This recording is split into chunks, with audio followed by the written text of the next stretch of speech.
Mr. Klein's Story Time. Hello, my name is Mr. Klein. I've been an elementary school teacher for almost 30 years, and I love reading stories to young people just like you. In fact, I've got a great story that I'd like to share with you right now. So let's get started. An American Story by Kwame Alexander. Art by Dare Coulter.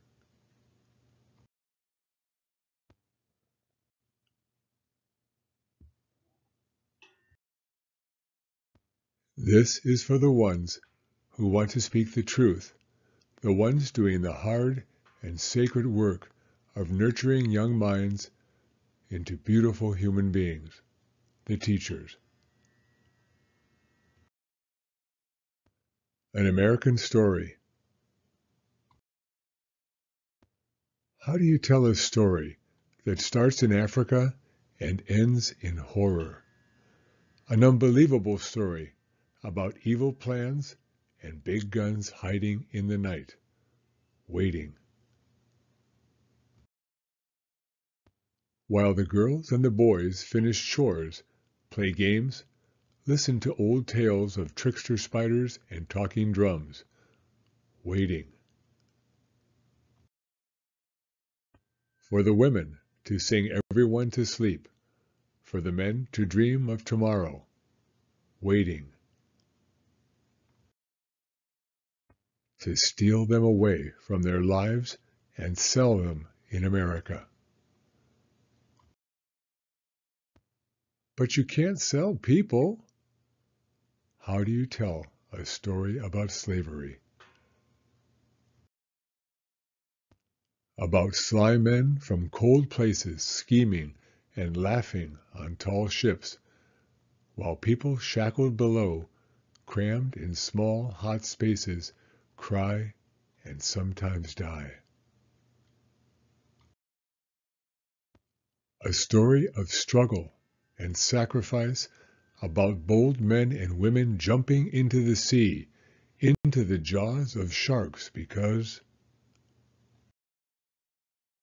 they were scared and didn't know where they were being taken or what they'd find when they got there. Maybe they just wanted to escape. How do you tell that story? About copper dreams wrapped in iron chains, about working hard for long hours, from can see to can't, for free.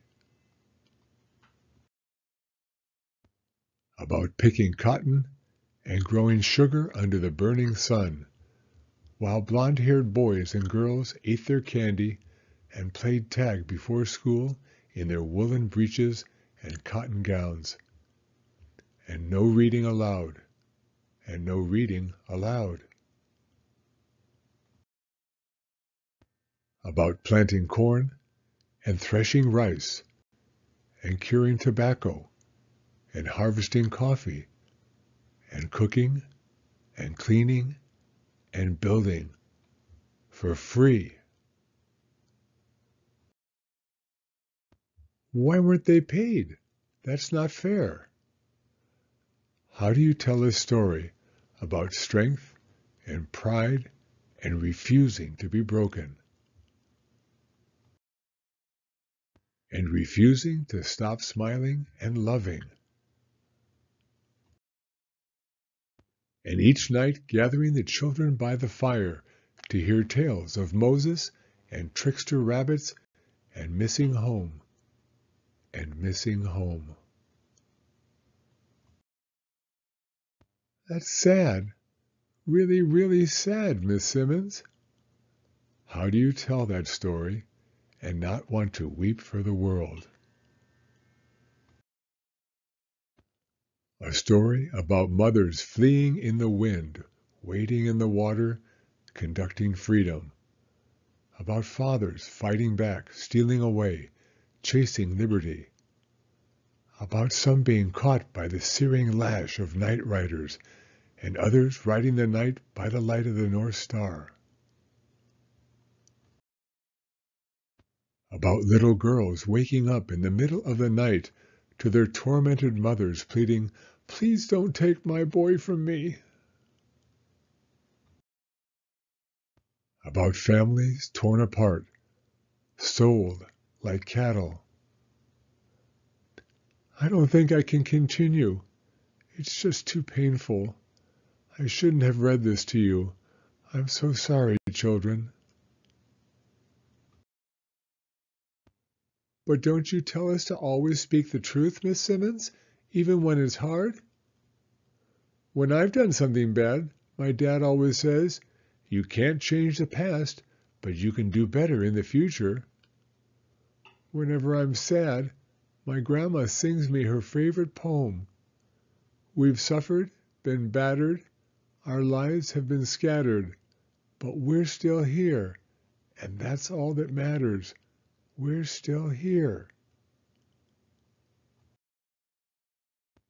How do you tell an American story about standing up and speaking out, about Sojourner Truth and Robert Smalls, about the Civil War and emancipation, about yesterday's nightmare and the courage to dream a new tomorrow?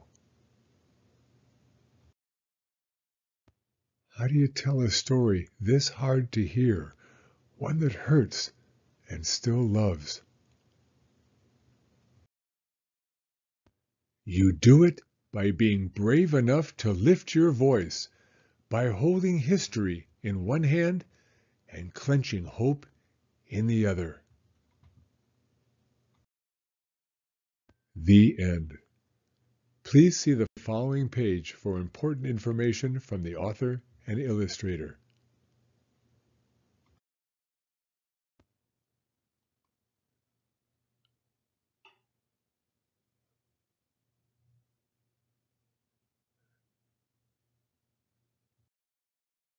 Thank you for coming to Storytime. If you like this video, please give it a thumbs up. I read new stories every week, so be sure to hit the subscribe button if you'd like to hear another one. Hope to see you again soon.